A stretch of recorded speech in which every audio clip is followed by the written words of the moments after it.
So today we are analyzing Stone versus Von Eye Farms. This was originally the Circuit Court of 3rd Judicial Circuit, Minor County, South Dakota, and it was eventually appealed at Supreme Court of South Dakota. This was a negligence suit.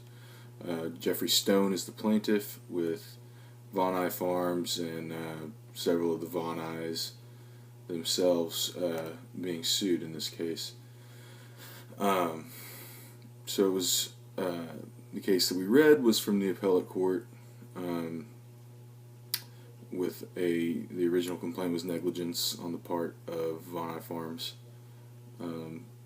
So as far as what led up to the case, it was that Jeffrey Stone was standing behind the left front tire of a tractor while he was after working a 15-hour day. He didn't think the tractor was going to move because there was a person hanging from the outside of the cab of the tractor. His ankle and foot were run over, resulting in injury, and thus resulting in the complaint against his employers. The original trial court actually, the Von Eyes moved for a summary judgment, and that was granted. And then Jeffrey Stone appealed, with the questions being raised of whether the circuit court erred by not submitting to the jury the question of whether the Von Eyes were negligent in the nature of the workplace they provided for their employees.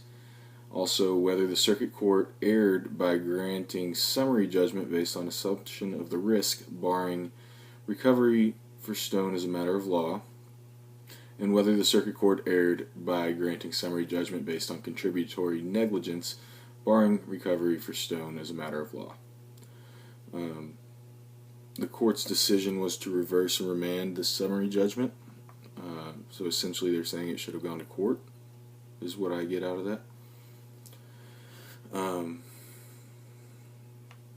And the rule that they're using, the test they're using, is whether the court erred in not submitting to a jury whether Von Eyes was negligent in the nature of workplace they provided for their employees. And the reason that they give is that the Von Eyes had a duty to provide Stone with a safe workplace, adequate training and supervision while he was working, and they found genuine issues of material fact as to whether the Von Eyes breached this duty, and that it should have gone to a jury trial.